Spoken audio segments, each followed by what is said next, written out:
Hello दोस्तों, मैं हरेंद्र कुमार यादव और आप देख रहे हैं HK एजुकेशन 22। आज हम इस वीडियो के माध्यम से कक्षा 7वीं का विषय विज्ञान का चैप्टर 1 का आज हम लोग पढ़ेंगे, जानेंगे। तो चलिए हम लोग इस वीडियो को स्टार्ट करते हैं।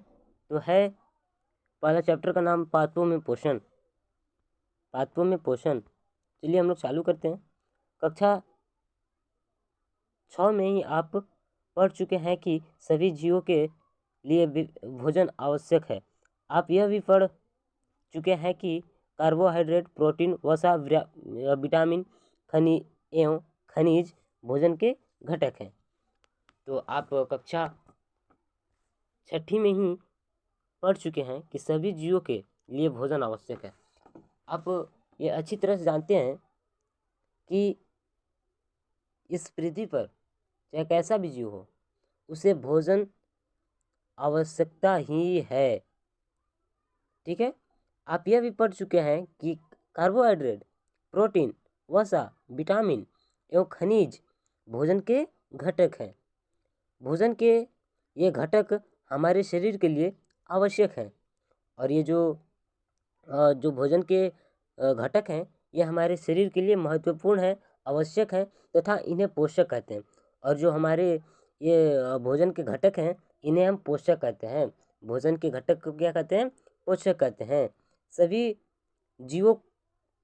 जीवों को भोजन की आवश्यकता होती है। सभी जीवों को भोजन की आवश्यकता होती है, खाना की आवश्यकता होती है। पादप पौधे स्वयं के लिए भोजन बना सकते हैं। अब जैसे पौधे हैं, पेड़ पौधे हैं, वे खुद से भोजन बना सकते हैं, परंतु मानव सहित कोई भी प्राणी अपना भोजन स्वयं नहीं बना सकता। परंतु मानव और चाहे इस पृथ्वी पर जो भी प्राणी हो, कोई भी प्राणी हो, वह सिर्फ पेड़ पौधों के छोड़ा करके, ठीक है, पेड़ पौधों के छोड़ा करके इस पृथ्वी पर जितने भी प्राणी हैं, वह स्वयं से खुद से खाना भोजन नहीं बना सकते हैं। वे पादपों अथवा पादपों का आहार ग्रहण करने वाले जंतुओं से अपना भोजन प्राप्त करते हैं। तो मैं ये नहीं कह रहा हूँ कि वो खुद से खाना नहीं बनाते हैं, मतलब वो खुद से खाना तो बनाते हैं, परंतु पेड़ पौधे से ही वह तो भोजन लाते हैं, उगाते हैं, पेड़ पौधे पर ही तो भोजन उगाते हैं। तो वह खुद से तो ऑटोमेटिक खाना मानव के शरीर में बन नहीं रही है। तो मानव तो खुद से बनाता है भोजन, लेकिन परंतु वह जो खाना बनाने का वस्तुएं होती हैं, सामग्रियाँ होती हैं, वे पेड़ पौधे से ही हम लोग लेते हैं।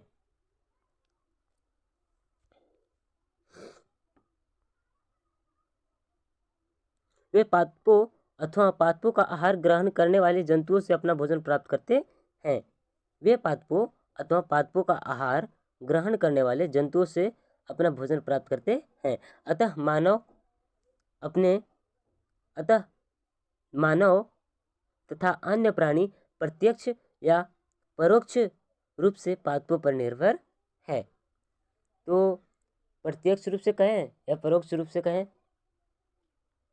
जो मानव है वह पादपों पर ही निर्भर है, मतलब पेड़ पौधे पर ही निर्भर है। अगर पेड़ पौधे नहीं रहेंगे तो वहाँ से हम लोग अन्न को नहीं उगा सकते हैं। पेड़ पौधे हैं तभी तो हम अन्न को उगाते हैं। जैसे धान का हो गया, तो ये पौधा, धान के पौधा से हम लोग चावल लेते हैं, वहाँ से उगाते हैं। जैसे मकई हो गया, तो मकई हम लोग मकई के पौधे से उगाते हैं। तो हम ये कह सकते हैं कि मानव तथा अन्य प्राणी प्रत्यक्ष या परोक्ष रूप से पादपों पर ही निर्भर है, पेड़ पौधों पर ही निर्भर है।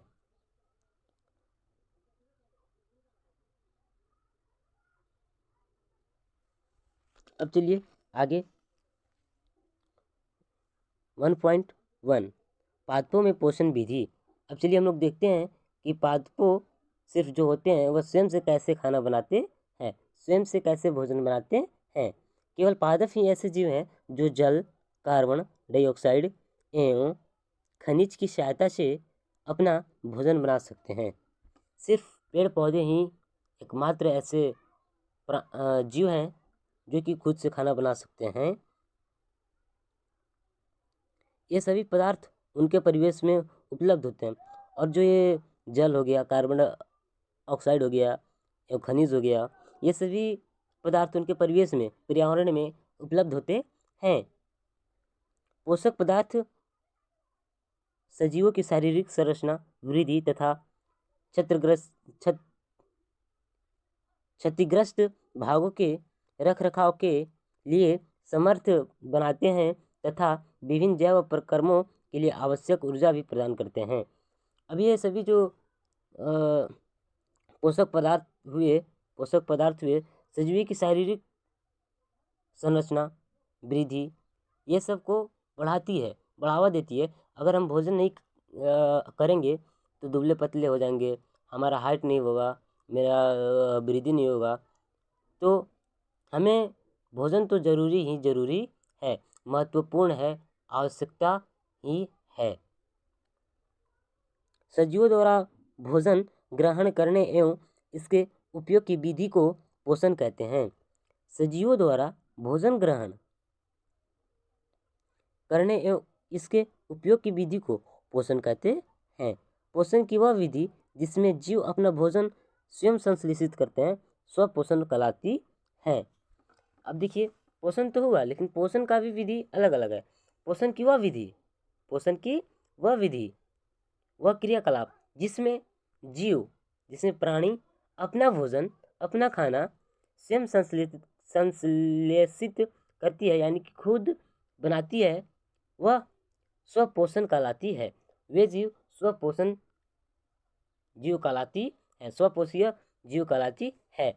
अतः ऐसे पादपों को स्वपोषी कहते हैं।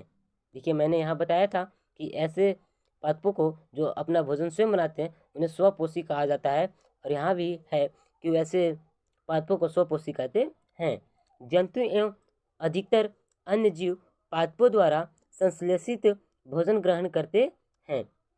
जंतु एवं अधिकतर अन्य जीव पादपों द्वारा, मतलब पेड़ पौधे के द्वारा संश्लेषित भोजन ग्रहण करती हैं, उन्हें विषमपोषी कहते हैं। अब जैसे हम लोग हो गए, मानव हो गया, और भी पेड़ पौधे को छोड़ा करके अदर हो गया, जीव जंतु हो गया, वे सभी विषमपोषी हैं, क्योंकि वह खुद से तो खाना बनाते हैं, परंतु वह जो खाना बनाने की सामग्रियाँ होती हैं, जो अन्न होती हैं, जो अनाज होती हैं, वे पेड़ पौधे से ही लेते हैं, तो वो विषमपोषी हो गए।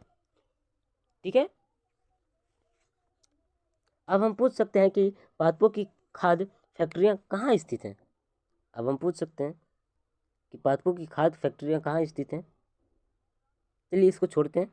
अब नीचे हम लोग 1.1 देख लिए, अब हम लोग 1.2 देखेंगे।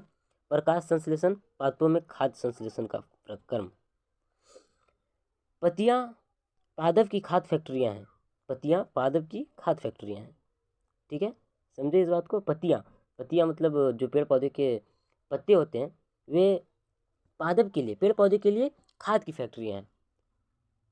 फैक्ट्रियाँ हैं। अतः सभी कच्चे पदार्थ पत्तियों तक पहुँचने चाहिए। मृदा में उपस्थित जल एवं खनिज जड़ मूल द्वारा अवशोषित किए जाते हैं। मतलब अब जो पत्तियाँ हैं वो तो खाद की फैक्ट्री हैं, तो उसको भी तो चाहिए भोजन। तो ये जो पेड़ पौधे का मूल होता है, जड़ होता है, उससे वह मृदा, जल एवं खनिज अवशोषित करते हैं तथा तने के माध्यम से पत्तियों तक पहुँचाए जाते हैं। पत्ती की सतह पर उपस्थित सूक्ष्म रंध्रों द्वारा वायु में उपस्थित कार्बन डाइऑक्साइड प्रवेश करती है। तो आज हम यहीं तक वीडियो को रहने देते हैं, और आगे हम लोग पढ़ेंगे कोशिका के बारे में। तो thank you for watching my video.